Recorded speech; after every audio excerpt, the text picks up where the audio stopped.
Hello guys, welcome back to my YouTube channel. അപ്പോൾ ഇന്നത്തെ എൻ്റെ വ്ളോഗ് എന്താണെന്ന് വെച്ചാൽ എല്ലാവർക്കും അറിയേണ്ട ഒരു കാര്യമാണ് സെം ബ്രേക്ക് എത്ര നാൾ നമുക്ക് കിട്ടും എന്നുള്ളത്.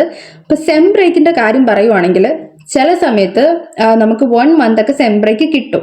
പക്ഷെ ഞങ്ങൾ ഈ 4 വർഷത്തിനിടയ്ക്ക് എനിക്ക് തോന്നുന്നു 2 പ്രാവശ്യം എന്തോ 1 month അടുപ്പിച്ച് സെം ബ്രേക്ക് ആയിട്ട് കിട്ടിയിട്ടുള്ളൂ. അതിൻ്റെ കാരണം എന്താണെന്ന് വെച്ചാൽ നമുക്ക് സമ്മർ ടൈമിലാണ് സെം ബ്രേക്ക് എന്നും പറഞ്ഞൊരു 1 month കിട്ടുന്നത്.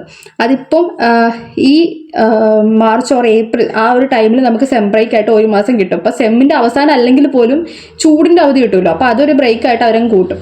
പിന്നെ നമുക്ക് അതിൻ്റെ എക്സാം കഴിയുമല്ലോ, അതിൻ്റെ എക്സാം കഴിയുമ്പം ചിലപ്പോൾ നമുക്ക് അവിടെ ഒരു ബ്രേക്ക് കിട്ടണമെന്നില്ല.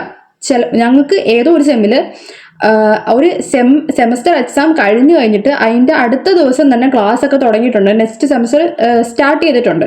ഇപ്പം ഒട്ടും ഇപ്പം അക്കാഡമിക് കലണ്ടർ നോക്കുമ്പം നമുക്ക് ഇങ്ങനെ അൺഎക്സ്പെക്റ്റഡ് ആയിട്ടുള്ള ഹോളിഡേയ്സ് ഒക്കെ കൂടുതൽ വരുവാണെങ്കിൽ ക്ലാസ് അവർ എക്സ്റ്റെൻഡ് ചെയ്യാറുണ്ട്. അപ്പം അങ്ങനെ എക്സ്റ്റെൻഡ് ചെയ്യുന്ന സമയത്ത് നമുക്ക് സെം ബ്രേക്കും കുറവായിരിക്കും അതിനനുസരിച്ച്.